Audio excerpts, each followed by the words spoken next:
Hello everyone, this is podfic, back from the podfic. Today I will be starting another series. This one will probably be 3 videos. Probably. Might be 2 depending on how long the chapters are. Anyway, this is The Great Cabin Falling Out by And in This Mist all adventures go. Sorry. Usernames. Okay.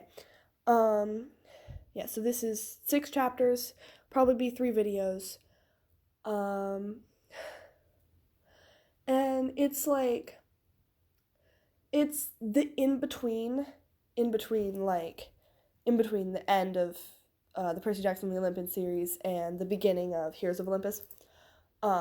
It's like Will angst, but also it's kind of a sick fic. Whatever. We'll get into it when we start. I need to stop rambling. Okay. Summary. Does no one else think about the unresolved conflict between Cabin 7 and Cabin 5 at the end of the Battle of Manhattan? Well, I do. Okay. Now, Chapter 1. 2 words. There were 2 words that kept Will up at night. He went over them again and again in his head, trying to make sense of them. They were far more complex than any medical terms he'd memorized in his time off, harder to understand than the actions of Nico D'Angelo, head counselor, referring to the most experienced camper. In healing, sure, many of the Apollo kids had healing powers, though Will was cemented as one of the best, oldest, most qualified. Just a few weeks ago, that wasn't the case. However, after Will squeezed his eyes shut, put his arm over his eyes to keep the tears from falling. Now there was just the 3 of them, who were all due for an archery class in 10 minutes. Time to rally his troops, all 2 of them. Will had to give up on taking a nap anyway. The way his heart raced, even though the danger of the war had theoretically passed, it kept him from any restful sleep. Kicking off his sleeping bag, he pushed his blonde hair out of his face and put on a smile that convinced everyone but himself. Will stood up and pretended to nonchalantly stretch his aching back as he surveyed the cabin. It looked the same as it had before the war, with the yellow flowers in the windowsill, plain white walls, the hooks on the wall reserved for their winter coats, and the occasional deadly weapon. The only thing that had really changed was the occupancy of the cabin, and specifically the bunks. Miscellaneous belongings weren't strewn about the floor anymore, but rather scattered across the beds. For the time being, his siblings had claimed an entire bunk bed for their own use. Austin had his saxophone and sheet music on his top bunk, while he maintained his bundle of blankets on the bottom. Kayla was the opposite, preferring to keep her bow and arrows loose on the bottom bed while she kept the eye in the sky for sleeping. 2 of them had kept reminding Will that he could use the whole bunk, on account of there only being 3 of them, as if he needed a reminder. Despite their insistence, Will used the bottom bunk for himself and kept his belongings neatly corralled in the box that fit perfectly under his bed. The top bunk was neatly made and never used. Though the chance was slim, there might be a day soon where someone else needed it. Truth was, he'd sleep on the floor if someone needed a place to sleep, though the main reason he took the bottom bunk was that if someone was injured, it would be easy for another camper to run up and wake him. Easier for him to put on his flip-flops and run to the infirmary at a moment's notice. He needed to be ready, to uphold the responsibilities of head counselor, whatever they may be. Especially that he was the healer, the only one left. Kayla and Austin could help, though they drew their powers from other aspects of their father. Will had learned to take the title seriously. He was meant to save lives, not take them. He poured all of his efforts into taking care of others. No one else was dying on his watch, not if he could help it. His cabin also wasn't going to be late for archery if he could help it. Austin was easy enough to encourage once he put down a saxophone. Kayla, however, was not. Despite his kind words, she didn't move, but remained curled up on her side asleep. Will sighed, trying to decide whether or not to climb the ladder to wake her up. She seemed pretty out of it earlier, Austin shrugged. Just let her nap, man. Will was almost inclined to let her. However, something nagged at the back of his brain. It was the same feeling he got when he worked in the infirmary. He could just feel it. He could just feel if someone had a concussion or not. When he knew in his gut if someone's wrist was just sprained or actually broken. This was something more. He couldn't be more sure of it. Kayla, it's time for archery, Will said the words as gently as possible, though he knew there was no keeping the dismay out of his voice. He wanted to give people space to process. Over the weeks immediately after the battle, he saw a dozen campers grieve in a dozen different ways. Some wanted to destroy everything across their paths, some just wanted to stay in bed all day. One camper from the meter cabin wouldn't stop making friendship bracelets, despite the fact that after 4 days there were 3 for everyone, even Chiron. Even so, the healing had to begin somewhere. There had to be things in between. If Will showed he was able to enforce a schedule as head counselor, maybe some of that strength would pass on to his siblings. He could always cry in the infirmary later once everyone else had gone. Besides, Archie was Kayla's favorite. She had so much joy in showing her brothers up every single time. Will was determined to make her smile just once before the week was up. Resolved, Will pushed away the doubt and climbed the ladder. If you want to stay behind, that's fine, but we should talk about... The words died in his throat. Kayla was curled up on the bed, her face a horrible green that clashed with the faded purple highlights in her ginger hair. For whatever reason, that was what Will's brain chose to fixate on in that moment. She hadn't touched up the dye job since the battle. Austin and Will had offered to help her with it multiple times, but she had waved them off. It was clear that she was still too shaken from what had happened to care about something like doing her hair. And now they had something more severe to worry about. Austin tugged on Will's cargo shorts. "What's wrong? Is she sick or something?" Maybe it was as simple as that, though maybe Will's mind raced and took him back to sword practice yesterday. A new camper from the Hecate cabin had been messing around with a new concoction and wanted to try poison-tipped blades, though no one thought it was a great idea. It seemed harmless enough at the time. A lot of their concoctions, including healing potions, were slow going getting the recipe right. Regardless, Kayla must have gotten nicked, and the effect seemed potent enough. The camper would be pleased. They were about to be less pleased when Will got through with them. Now that there was a chance they were going to burn another shroud for the Apollo cabin. Something stirred in his gut. He clenched a fist around the beam of the bunk bed, wishing they were the one who was poisoned. He pushed that thought away when he saw how ragged Kayla's breathing was. Think, Will told himself. He was a healer. It was time to start acting like it. What he did need, he needed supplies. There were supplies in the cabin, enough, though the more serious stuff was in the infirmary. Will had healed a poison wound before, for Annabeth at the battle. He could heal her. The next step was getting Kayla to the infirmary. Normally, Michael and Fiza would help get her down into the infirmary, but now there was no way Austin and Will could manage it themselves. Austin was looking anxiously at him, looking to Will for answers, for what to do. He was head counselor, after all. Will had to get through this. Small splinters jabbed into the heels of his hands as he squeezed the wood of the ladder until Will was certain he wasn't going to cry. Slowly, he blew a puffed breath from the corner of his mouth and tossed his hair. All his focus was on keeping his tone light and carefree as he said, "I think it might be poison from sword fighting yesterday. It can't be that serious, but she needs to get to the infirmary so I can help her. I don't think we could carry her, though. We'll need some help." Austin tapped his fingers against his arm while he crossed his arms and thought, "I guess, ask the Ares cabin. They're all strong. They could carry her." Will nearly choked on his breath. Ask the Ares cabin for help, just like Michael did before the battle. The thought kept him in his tracks, up until he heard Kayla give a gasp of pain. The effect was like someone prodding his back with a red-hot poker. There wasn't time. Kayla needed help now, and Will promised himself that he wouldn't lose anybody else. The head counselor straightened up. "I'll go get help. You run ahead to the big house. Get the infirmary ready and tell Kyron what's going on," he ordered. Austin sharply nodded and ran out of the room, Will hot on his heels. He was intent on acquiring help from the first person he saw, as long as it wasn't Clarice. Chapter 2. Coherent Thoughts. Unfortunately for Will, the first person he saw was indeed Clarice, or rather, Clarice was the first to see him. He had to at least appreciate that it was a beautiful day. The leaves were starting to change, and a cool breeze was blowing through camp. The sun was shining, the monsters were growling in the woods, and Clarice was sitting on a bench, holding hands with Chris in the courtyard by the basketball hoops, the ones his siblings were always playing at. Will couldn't be too mad at seeing Clarice, as their cabins were right next to each other. However, he could be mad at her for instantly spotting him when he tried to make a solid attempt to run past her. "Will?" Her tone caught him off guard. It seemed too gentle to be coming from the mouth of a daughter of war. "What's wrong?" Will wanted to keep running. Will hadn't seen Clarice that much since the war. The infirmary always kept him pretty busy. Now that they were face to face, any and all infuriating feelings he had been trying to let go for weeks were bubbling to the surface. Best to leave and try to collect his thoughts. Not that he had made any progress in the time following his promotion to head counselor. He was just grateful that the camp didn't need to have any meetings around the ping-pong table in the time being. The thought of Kayla in pain was what made him step towards the bench, and yeah, a small part of him secretly loved to ruin the lovely afternoon that Chris and Clarice seemed to be having. I need some help," Will said in earnest. Clarice just stared at him, waiting for him to continue. Good so far, he thought. Something's up with Kayla. I need to get her to the infirmary. He took a breath. Normally I'd have others, but... Save it, Solus. Clarice straightened up. What do you need? An apology was the first thing he thought. At least she had decided to ignore his comment. That was enough for now. He sighed. Will made no attempt to keep the exhaustion from his voice. "I need some people to help carry her," was the answer he settled on. "Clarice?" Chris whispered. "I think we should help." She squeezed his hand. "I think you're right." She turned to Chris, looking directly into his eyes. "We'll talk later." Clarice grabbed 2 others from her cabin, who quickly found a litter. Unfortunately, using one was a skill all of them had become proficient in after the battle. Will couldn't help but feel a little self-conscious as they made their way in cabin 7. It was so empty. Luckily, it seemed everyone was focused on the task at hand. Either that, or they didn't know the difference. Regardless, everyone moved a little faster when they saw how bad off Kayla looked.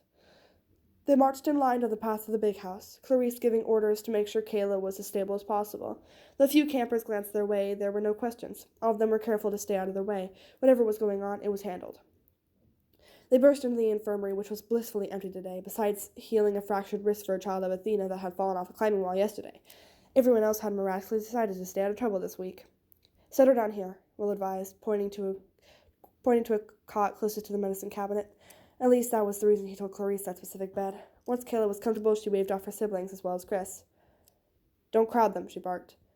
As they all scuffled out, Will spotted Austin talking with Chiron hurriedly in the hallway. The centaur looked inside, his face grim. After another few seconds, Austin ran, presumably to get some of the poison the Hecate camper had used, while Chiron trotted off to hopefully start working on an antidote. Will was left alone to treat Kayla, because he could. This was what he learned from Lee and Fiza. Though he secretly wished Chiron had stayed. He wanted more support, more training, more time. His siblings had taught him everything they could before they left. But he was head counselor now, the one in charge, giving the training, providing the support, and Kayla needed it more now than ever. He threw open the doors to the medicine cabinet, which was thankfully restocked. Clarice leaned over his shoulder, eyes wide at how undaunted he was at the cabinet. It was his hours spent in the infirmary, not any visible organization system that let him find what he needed. As he grabbed vials, Will expected her to ask questions or bark more orders. The only thing she did was follow his movements with her eyes. Will thought she was going to say something, but she didn't. Either she actually had nothing to say, or thought better of it and decided to wait. They turned their attention back over to Kayla. She was still fast asleep, her arms wrapped protectively around her chest. Will dropped the supplies on a small table next to her cot. He reached up and gently squeezed her hand. After a moment, Kayla shifted in her sleep and revealed the wound, showing her colors as a child of Apollo. She had wrapped the wound well enough to stop the bleeding. It would have probably healed on its own, given time and ambrosia, if not for the poison. Clarice winced and took a step back. The gash across Kayla's collarbone was about 5 inches long. Sickly green lines worked their way down her arm. The poison was further along than it had been on Annabeth during the Battle of Manhattan. It was also almost guaranteed that it was a different poison than he had healed before, a Hecate camper original. Most importantly, he somehow seemed to be more exhausted than he had been during the war. What if he couldn't do this? Will bit his lip and begged his hands to stop shaking. "Solus," Clarice prodded. "What do you need right now?" Will tried to shake some of the fog out of his brain. More gauze. It's in the cabinet behind you." As soon as she turned her back, Will gripped the rung at the top of the cot, forcing himself to take a deep breath. He could do this. He had all the supplies, all the time in the world. After a second, his breath evened out. His hands stopped shaking. The world came back into focus. Just then, Kayla's eyes fluttered open. "Michael," she muttered. Clarice swooped in and held her hand. "Just hold on, Kayla. Will's going to get you fixed up." She nodded, her eyes far away. Within a few seconds, she fell back asleep. "Will?" Clarice asked. He hadn't moved. "Yeah," he whispered. "I'm going." There was time to process that later. Instincts took over as he knew there was nothing to do other than get to work. First thing was to clean out the wound the best he could with nectar, because how the poison was already working its way down her arm. He put a few drops in her mouth for good measure. Not too much, he had to remind himself. Clarice didn't let go of Kayla's hand as Will stitched the wound. Whatever she was thinking of saying before, it seemed now was the time. "Have you always known what to do?" she asked. Will hesitated for only a second. "What do you mean?" Clarice snuck a glance at the wound. Her eyes quickly looked away. "I just didn't know if healing was something that came naturally to you, or if it was something you learned here." Typical, he thought. Everyone wanted to just wolf down some ambrosia and carry on with their day. They were always astounded to find that most of the time an injury needed more care and attention than that. Will had spent hours in the infirmary learning from Chiron and his cabin mates, reading medical textbooks, practicing keeping calm under pressure during battles. The intuition and passion came readily to him. Everything else he had to work his ass off for. Will had seen Clarice in enough fights to know she'd probably never had to think twice about her sword fighting. "I don't know what you mean," he lied, turning his derision into a shrug. "It's just another day at Camp Half-Blood." "I guess." She was clearly unsatisfied by his answer, though she kept silent. He scoffed, not liking finally seeing what's on the receiving end of your spear. To his surprise, she didn't respond, just stared off, lost in thought. He'd only seen Clarice like that once before, just before the Battle of the Labyrinth when Chris was on the verge of death. Before then, they hadn't even really interacted.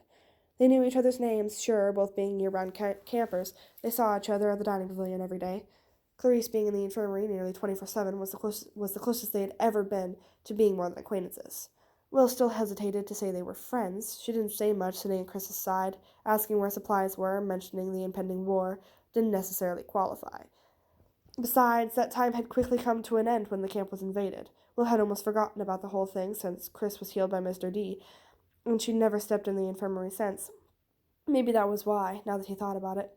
The silence took a presence in the room. Will continued to work, though he felt that bad his dig was the last thing to hang in the air. I didn't mean that, he finally said. Clarice lifted her head. What? About the spear.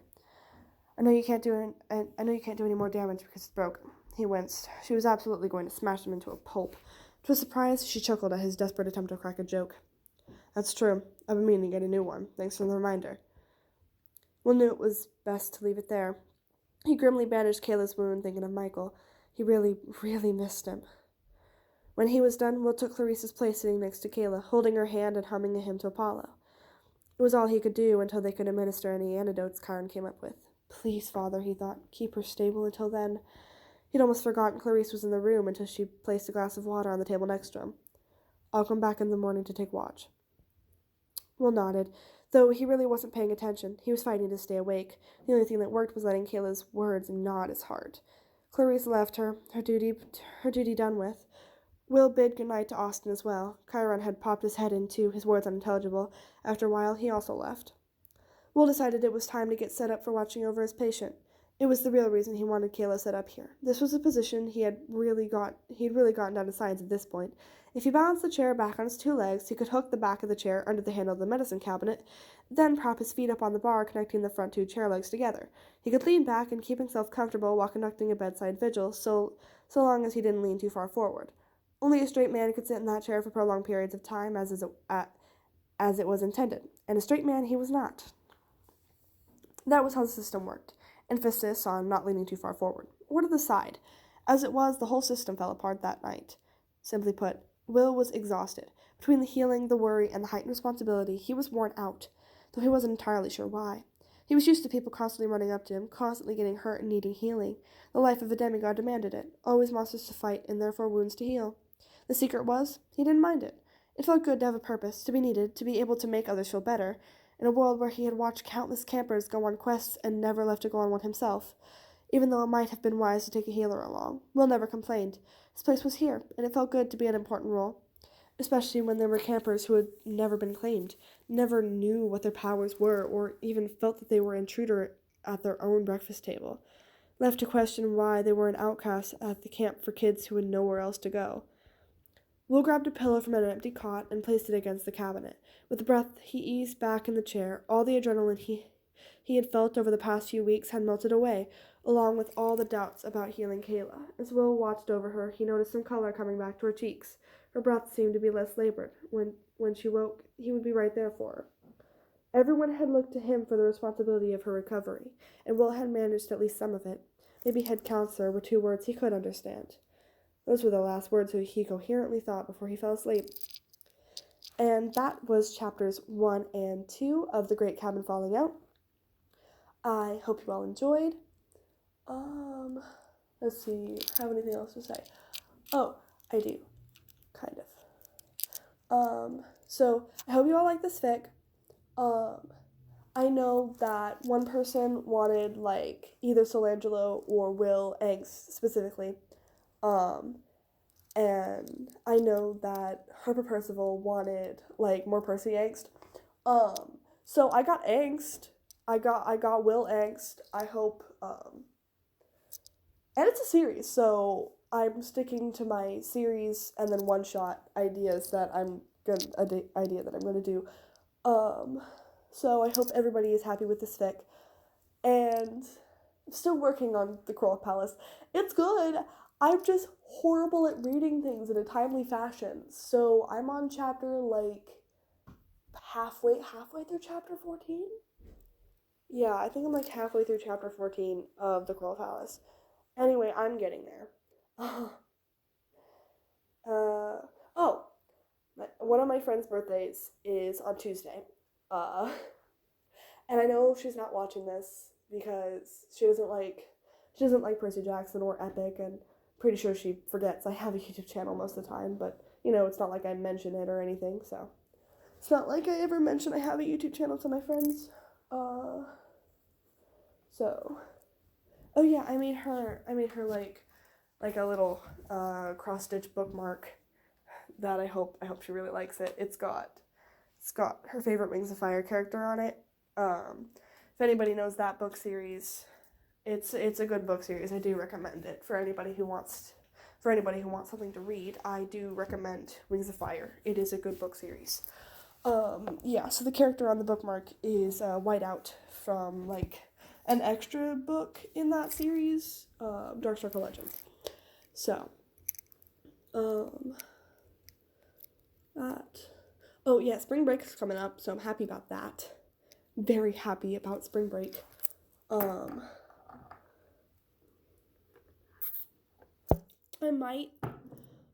probably upload an extra video during spring break. It'll probably just be like a crack one shot off of fanfic.net because I haven't done anything on there in a while. So it'll probably just be like crack one shot because I've got some crack one shots I could read. I've got a lot of crack one shots saved. Because I like me some crack one shots. Yeah. So I should probably stop yapping now. This video is long enough.